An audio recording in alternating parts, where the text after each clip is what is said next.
The pirate thought he'd found an easy target. 10 minutes later, the galaxy learned what happens when you threaten one human. Captain Vrel of the Catharan Sovereignty had been patrolling the outer terminus sectors for approximately 6 standard cycles, and let me tell you, he was bored out of his 3-chambered mind. Nothing ever happened out here. The occasional asteroid, a rogue comet, maybe, if he was exceptionally unlucky, some paperwork about disputed mining rights that made him want to vent himself into the vacuum of space just for the entertainment value. So when his sensor operator Lieutenant Kresh announced they had detected a vessel, Vrel actually perked up. Finally, something to break the monotony. Vessel class? Vrel asked, mandibles clicking with mild interest. Unknown configuration, Captain. Small, definitely not military grade. Appears to be civilian, maybe a cargo hauler. Transponder identifies it as the Wandering Star registered to Earth. Earth. Humans. Vrel's mandibles clicked faster, now with something resembling anticipation mixed with disdain. The humans, those upstart mammals who had stumbled into galactic society barely 2 decades ago, still acting like they owned every star system they wandered into. They were soft, weak, pathetically attached to their emotions and their ridiculous pack-bonding behaviors. Perfect targets for a little, shall we say, unofficial taxation. Hail them, Vrel commanded, leaning back in his command chair. Standard piracy protocols. We will relieve them of their cargo, and they will continue on their way with a valuable lesson about traveling through Catharan space without proper, protection fee. Kresh hesitated.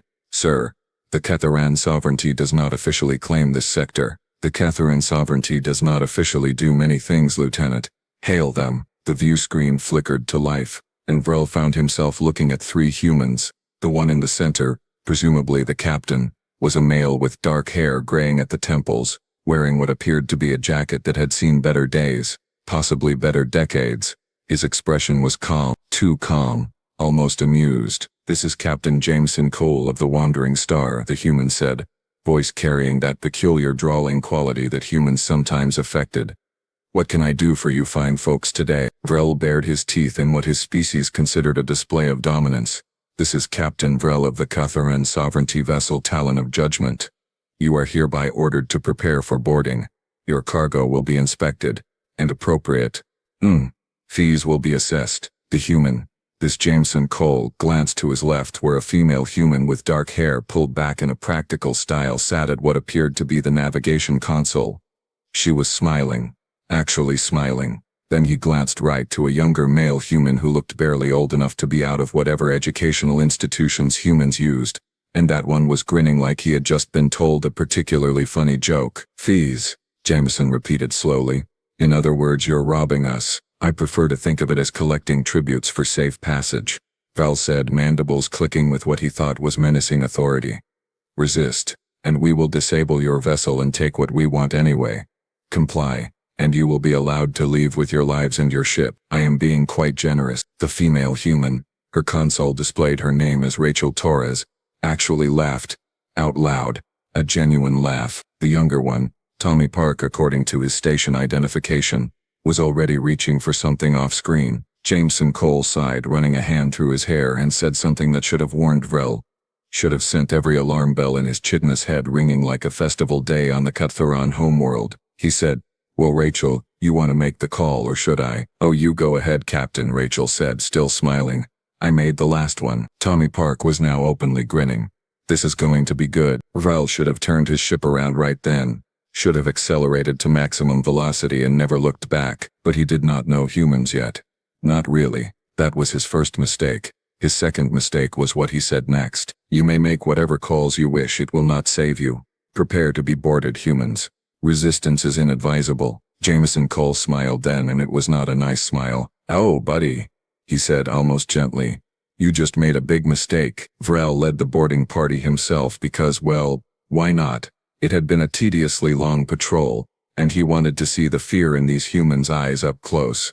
There was something satisfying about watching a species realize they had been outmatched, outgunned, and thoroughly outmaneuvered. His team of 6 Catharan soldiers moved through the airlock with practiced efficiency, plasma rifles raised, chitinous armor gleaming under the harsh lighting of the human vessel's corridors. The Wandering Star was smaller than he had expected, cramped even, with that peculiar recycled air smell that all human ships seem to have, something like metal and coffee and bizarrely what his translator identified as cinnamon. The humans were waiting for them in what passed for a cargo bay.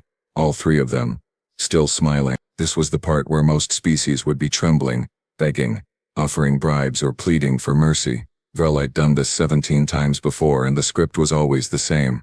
Show of force, display of fear, extraction of valuables, everyone goes home. Simple, clean, profitable. Except the humans were not following the script. Jameson Cole was leaning against a storage container, arms crossed, looking for all the world like he was waiting for a delayed transport rather than staring down 6 armed soldiers. Rachel Torres was actually checking something on a datapad, barely glancing up at the weapons pointed in her direction. And Tommy Park, the youngest one, was eating something. Actually eating. Some kind of wrapped food item that crinkled loudly in the tense silence. So Jameson said conversationally, "You guys want to do this the easy way or the fun way?" Vrel's mandibles twitched in confusion. The easy way is you hand over your cargo manifest, access codes to your secure storage and any valuables you are carrying. Then we leave. The fun way, as you call it, involves us taking those things by force after stunning you unconscious. Tommy Park snorted, nearly choking on whatever he was eating. Oh man, he thinks those are the only 2 options. Rachel looked up from her datapad. "How long has it been since you made the call, Captain?" Jameson checked a chronometer on his wrist. "About 4 minutes. Should be another 6 before they arrive." "Perfect. Plenty of time." Rachel went back to her datapad. Vril felt a prickling sensation along his sensory ridges. Something was wrong here. This was not how prey species acted. This was not how any species acted when facing armed boarders. What call? What arrives in 6 minutes? "Oh, you know," Jameson said, waving a hand dismissively. "Just some friends, colleagues, fellow humans who happen to be in the general vicinity. We humans, we have this thing about looking out for each other. Real big on that. Some might say obsessively big on that." One of Vrel's soldiers, Sergeant Thrax, shifted nervously. "Captain, I am reading multiple energy signatures appearing on long-range sensors. At least 12 ships. No, wait. 17. 23. They keep appearing." Vrel's 2 hearts suddenly decided to beat at different highly uncomfortable rhythms. "What class of ships?" "Mixed, sir. Some cargo haulers like this one. Some appear to be retrofitted military surplus. And oh no, Captain. 3 of those signatures match Earth Defense Force destroyer classification." Tommy Park finished his food and crumpled the wrapper, tossing it into a nearby receptacle. "Yeah, so here is the thing about humans you probably should have researched before you decided to, threaten us. We are kind of famous for 2 things. 1, we pack bond with literally anything. Rocks, plants, small creatures, other humans especially." Rachel nodded without looking up. "And 2, we have a really detailed cultural history of what happens to people who threaten our pack." Jameson pushed off from the storage container, walking closer to Vrel with absolutely no concern for the plasma rifle pointed at his chest. "See, Captain Vrel, here is your problem. You did not just threaten me. You did not just threaten my crew. You threatened humans. Any human, and we take that. Well, we take that kind of personally." "This is ridiculous," Vrel said, but his voice lacked conviction. "We outnumber you 6-3. We are armed. You are not." "Oh, are we not?" Rachel reached behind her back and produced a pistol that had definitely not been there a moment ago. Or maybe it had been. Vrel was no longer sure of anything. Tommy pulled out 2 pistols, one from each side. "We are on our own ship, buddy. Did you really think we were unarmed?" Jameson smiled that unsettling smile again.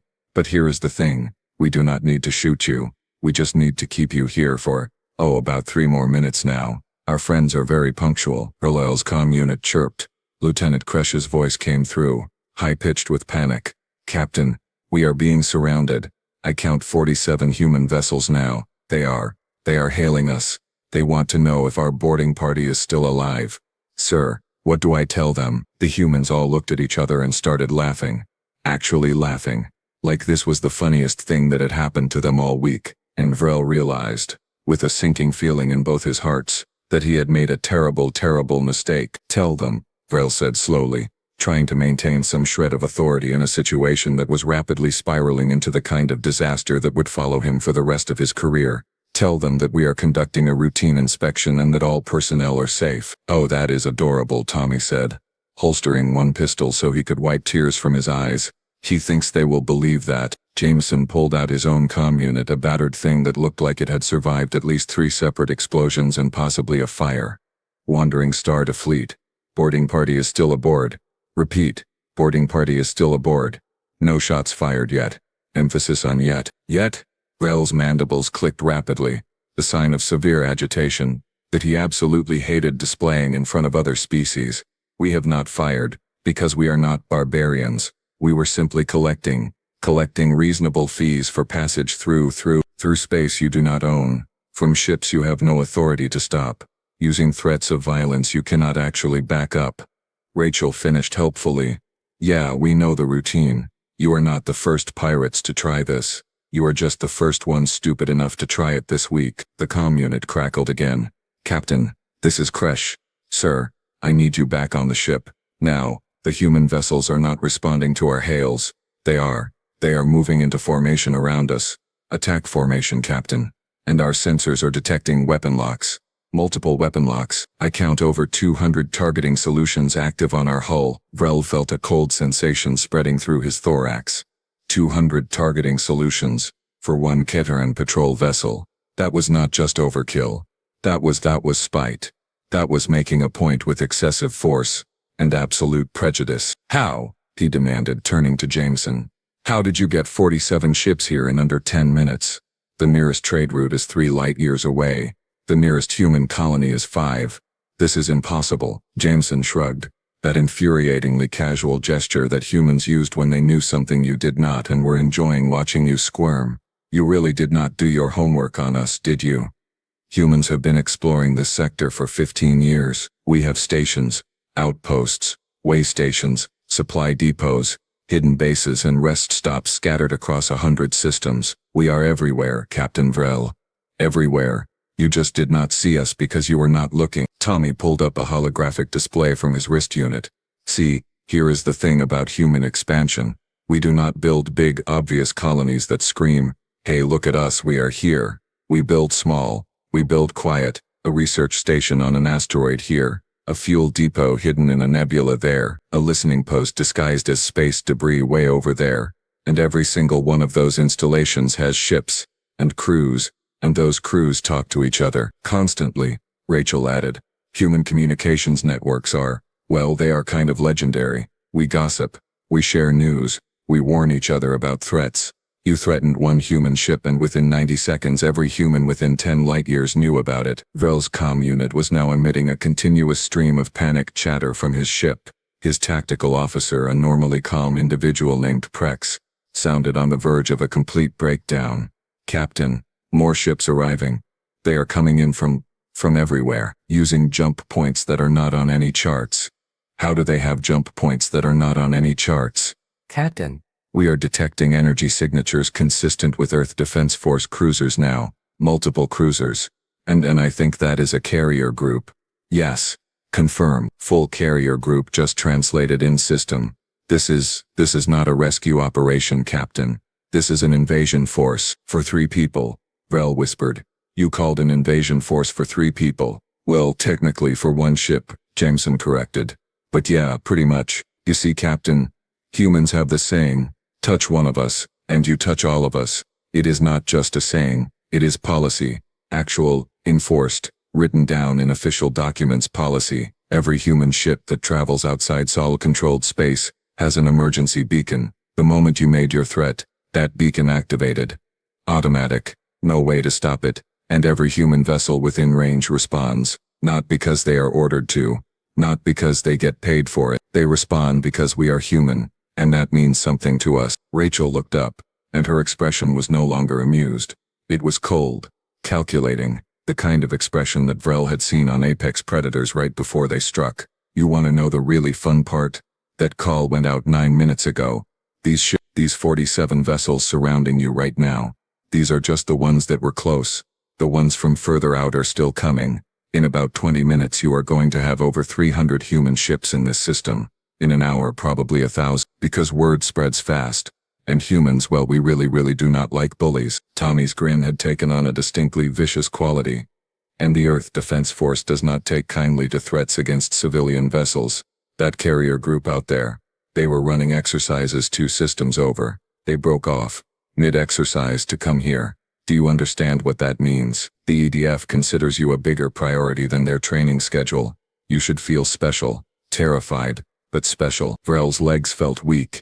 His species did not evolve to feel this particular flavor of existential dread, and his body was protesting the unfamiliar sensation. This is insane. We only threatened you. We did not actually harm anyone. Surely your people understand proportional response. The 3 humans looked at each other. Then they started laughing again.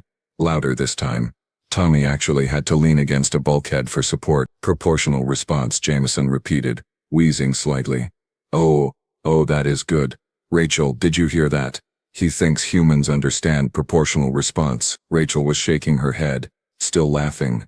We literally fought a war for 10 years because someone sank one of our ships. One ship, Captain Vrel.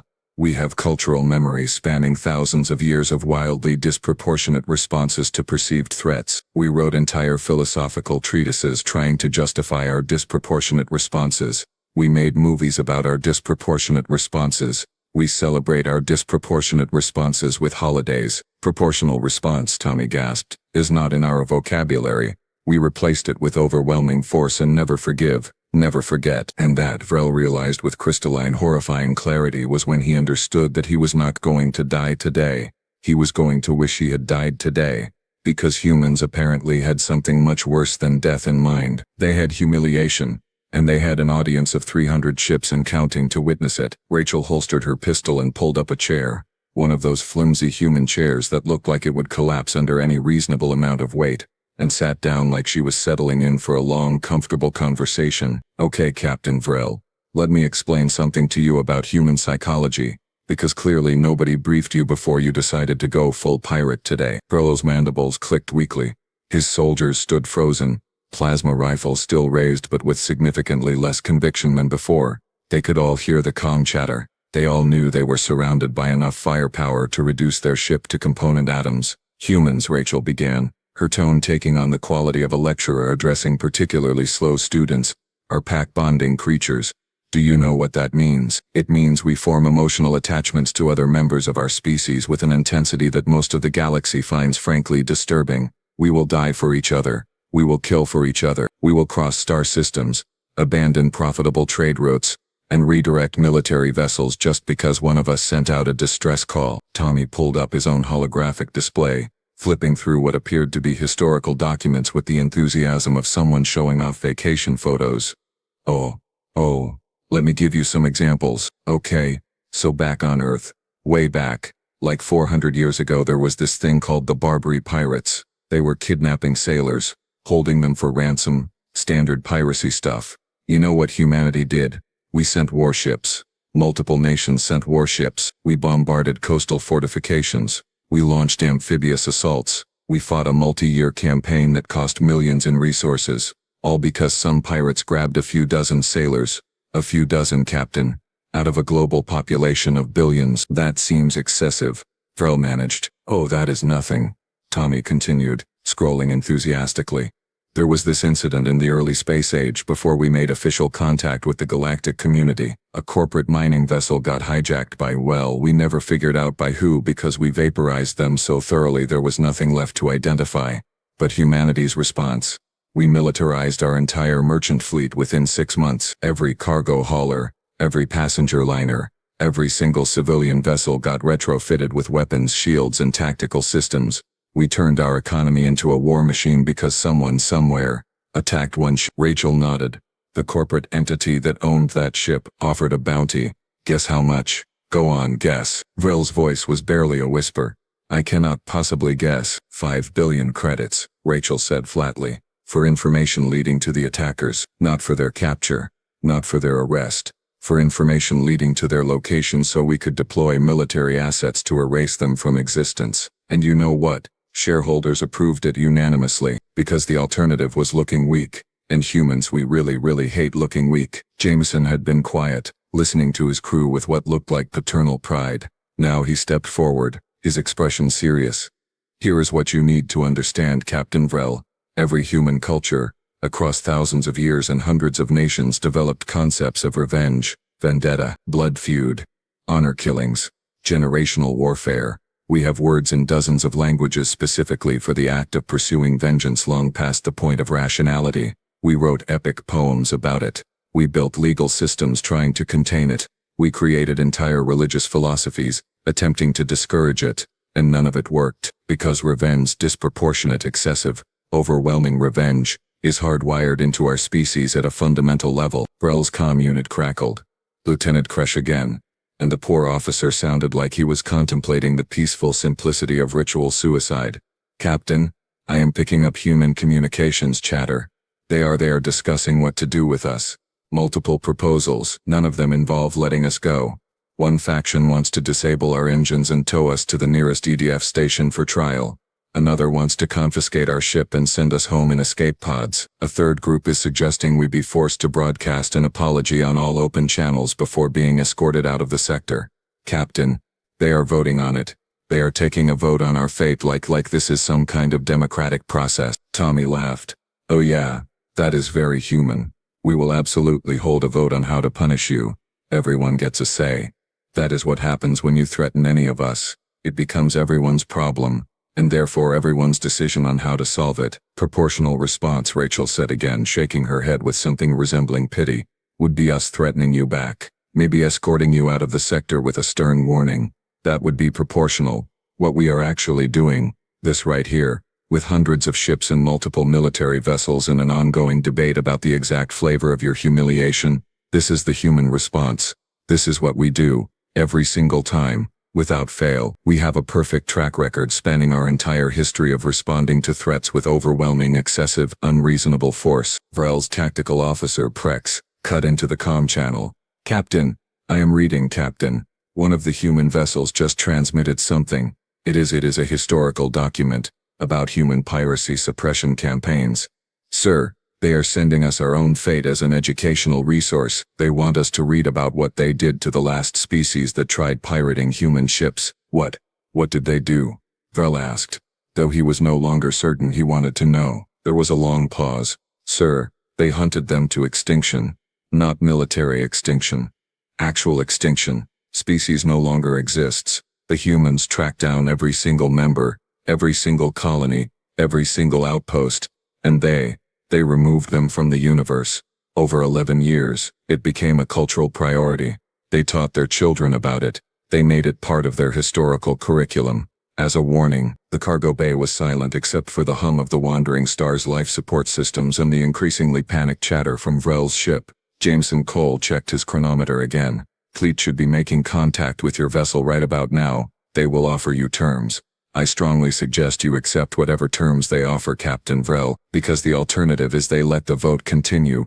And trust me, some of the proposals being floated out there, well, they are creative. Humans get very creative when it comes to punishment. It is another one of our things. Tommy was scrolling through his display again.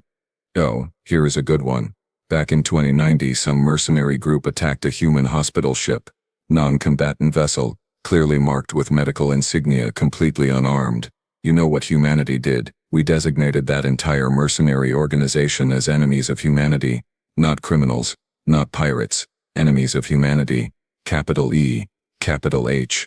It became legal, encouraged even, for any human to engage them on sight with lethal force. Bounties were placed. It became a competitive sport. They lasted 8 months. 8 months against the entire human species, Rachel added helpfully. They had 4,000 members at their peak, operated across 20 star systems, had connections with 6 different governments who provided safe harbor. Lasted 8 months once they attacked that hospital ship, because humans do not forget. We do not forgive. And we absolutely do not let go. Vrel felt something inside him break. Not physically. Spiritually. The part of him that had thought this was a good idea, that had seen a lone human vessel as easy prey, that had assumed threats would be sufficient, that part crumbled into dust and blew away into the uncaring vacuum of space. What do you want from us?" he asked, and hated how defeated he sounded. Jameson smiled, but it was not cruel. It was almost kind. Almost. Right now, we want you to learn. We want you to go back to your people and tell them exactly what happened here today. We want you to explain, in detail, why threatening humans is a bad idea. We want this story to spread. Because the next Captain Vrel who thinks about pirating a human ship, we want them to remember what happened to you. We want them to remember that humans do not do proportional responses. We want them to remember that we are everywhere, we are watching, and we really, really value our people. Consider this, Rachel said, standing up and walking over to stand next to her captain. A learning experience. Educational. We could have killed you. The fleet out there could vaporize your ship in seconds, but we are not going to. You know what? Vrel shook his head, mandibles trembling, because dead pirates do not spread warnings. Living ones do. You are going to be our message, Captain Vrel. Our very public, very humiliating message to everyone in this sector about what happens when you threaten humanity. And Vrel realized that yes, there were indeed fates worse than death, and he was about to experience every single one of them. The comm unit crackled with a new voice, calm and professional in that particularly terrifying way that suggested the speaker had done this many, many times before. Kataran vessel Talon of Judgment. This is Commander Patricia Okoye of the EDF destroyer Relentless. You are hereby ordered to power down your weapon systems, disengage your faster-than-light drives, and prepare to be boarded for inspection. You have 2 minutes to comply. Vrel's mandibles clicked so rapidly they created a sound like rattling bones. Wait, we can negotiate. We have not actually harmed anyone. We have not fired a single shot. Surely we can reach some kind of arrangement. There was a pause. Then Commander Okoye responded, and Vrel could hear the smile in her voice. Captain Vrel, negotiations ended the moment you pointed weapons at the Wandering Star. What you are experiencing now is not a negotiation. This is an object lesson in why you do not threaten human vessels. Your 2 minutes started 15 seconds ago. I suggest you use them wisely. Do it, Vrel said into his comm, his voice hollow. Power down weapons. Disengage drives. Comply with all demands. From his ship, Lieutenant Kresh's voice came through thin and strained. Captain, they are not just surrounding us. They are analyzing us. Our hull composition. Our shield frequencies, our power distribution. They are scanning us down to the molecular level. It is like they are dissecting us while we are still alive. Tommy looked up from his display. Oh yeah, that is standard operating procedure. We call it tactical documentation. Every ship we encounter, especially hostile ones, gets cataloged, weaknesses identified, countermeasures developed. By the time you leave this system, there will be 37 different tactical manuals distributed across human space, detailing exactly how to disable Catharan vessels in under 6 seconds. We are very thorough. 6 seconds? Sergeant Thrax whispered. That is impossible. Rachel pulled up a holographic display showing the Catharan ship surrounded by human vessels, each one with targeting solutions highlighted in bright red. Your primary reactor is here. Secondary power couplings here and here. Your shield generators, outdated Kevor series if I am reading this right, have a critical vulnerability in their harmonic frequency modulation. A sustained burst at 0.07 MHz would cascade through your entire defensive grid, collapsing it completely. Then your hull plating, which is decent against energy weapons but laughably weak against kinetic penetrators, could be breached in 14 locations simultaneously, venting atmosphere and crippling maneuvering thrusters. 6 seconds is actually generous. We could do it in 4 if we were showing off. Vrel felt his legs give out. He sat down hard on the deck plating, his weapon clattering beside him. None of his soldiers moved to help him. They were all staring at Rachel's display with expressions of existential horror. Jameson's comm unit chirped. Wandering Star, this is the fleet. Voting has concluded. Terms have been decided. The Catharan boarding party will be escorted back to their vessel unharmed. Their ship will be stripped of all weapon systems and faster-than-light capability. They will be provided with minimal sublight engines and life support. They will then be escorted to the nearest neutral station where they will be released.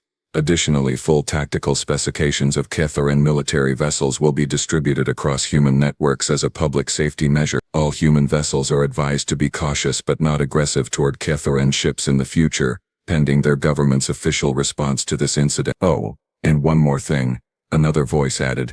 Younger. Enthusiastic. We are going to record this whole thing. The boarding. The disarmament. Everything. It is going to be uploaded to human networks as an educational resource. You know. So other species can see what happened. We will blur your faces if you want. We are not monster. Vrel looked up at Jameson Cole. You are dismantling my ship. You are taking our weapons, our faster-than-light drive. How are we supposed to get home? That station is 3 months away at sublight speeds. You will have plenty of time to think about your choices, Jameson said, and there was absolutely no sympathy in his voice. Plenty of time to compose your report. Plenty of time to consider what you will tell your superiors about why you thought threatening humans was a good idea. Consider it a long, slow, educational journey. The next 30 minutes were the most humiliating of Vrel's entire life. Human boarding teams, professional and efficient, escorted his soldiers back to their ship. Not roughly, not violently, with absolute clinical politeness that somehow made it worse. They were offered water, offered rations. One human even apologized for the inconvenience. Then Vrel stood on his bridge and watched, helpless, as human engineers systematically disassembled his ship's weapons arrays. They did not destroy them. They carefully removed them, piece by piece, cataloging each component, scanning each system. Educational. They were treating his ship like a teaching aid. The faster-than-light drive was next, removed with surgical precision. Replaced with a basic sublight engine that would get them to the station eventually, but slowly. So very slowly. Commander Okoye's face appeared on his view screen one last time. Captain Vrel, you are free to go. A human vessel will shadow you for the first week of your journey, just to ensure you do not experience any mechanical difficulties. After that, you are on your own. I suggest you use your travel time productively. Perhaps compose a very detailed report for your government about human response protocols. I think they would find it educational. The human fleet began to disperse. Not all at once. In waves. Ships peeling off, returning to whatever they had been doing before one distress call had summoned them across star systems. Casual. Easy. Like this had been a minor inconvenience rather than a massive military operation. Vrel watched them go and realized that Rachel had been absolutely right. This was worse than death. Death would have been quick, merciful. This slow humiliation, this crawl back to Cathar and space in a crippled ship, knowing that every human in the galaxy would soon know exactly how badly he had miscalculated. This was a punishment that would follow him for the rest of his life, and the humans had done it without firing a single shot. That Vrel thought as his ship limped away from the wandering star at a speed that would have embarrassed a cargo shuttle, was the most terrifying thing of all. 3 months later, Vrel stood before the Kataran High Command, mandibles clicking nervously as he delivered his report. The chamber was silent except for his voice and the occasional horrified gasp from the assembled officials. And so, he concluded, I formally recommend that the Kataran sovereignty issue an immediate directive to all military and civilian vessels. Under no circumstances are human ships to be threatened, boarded, or engaged in any hostile manner. The humans do not bluff. They do not negotiate once a line has been crossed. And they absolutely, without question, do not forget. High Commander Zreth leaned forward, her ancient carapace creaking. You are telling us that over 300 vessels responded to a single distress call. For 3 individuals? 300 that I saw, High Commander. Lieutenant Kresh estimates that by the time we left the system there were over 700 human ships in the area. 700, for one small cargo vessel. They came from mining operations, research stations, merchant convoys, even a colony ship that altered course mid-journey. Every human within range responded. This is madness. Another official muttered. No, Vrel said quietly. This is humanity. And we need to understand that if we want to survive in a galaxy that includes them. The directive was issued within a week. It spread through Catharan space like wildfire, then jumped to other species through the usual channels of galactic gossip and intelligence sharing. Within a month, it had become an unofficial galactic protocol. Within 6 months it was being taught in military academies across a dozen species. Never threaten the humans. Vrel retired from active service shortly after. He took a position teaching at the Catharan Naval Academy, where his first lecture every semester covered the Wandering Star incident in exhaustive detail. His students always asked the same question. How could a species so friendly, so eager to trade and share technology and form alliances, also be so absolutely terrifying? And Vrel always gave the same answer. Because humans do not separate their kindness from their capacity for violence. They are not friendly despite being dangerous. They are friendly because they are dangerous.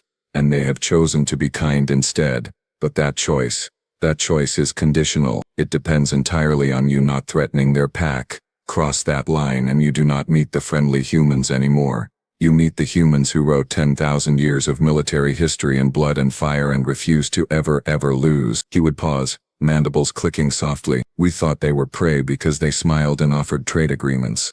We forgot that on Earth some of the most dangerous predators are also the most social. They hunt in packs. They communicate across vast distances. They coordinate. They remember. And they never ever forgive threats to their own. His students would sit in silence absorbing this. The humans are helpful, Vril would conclude.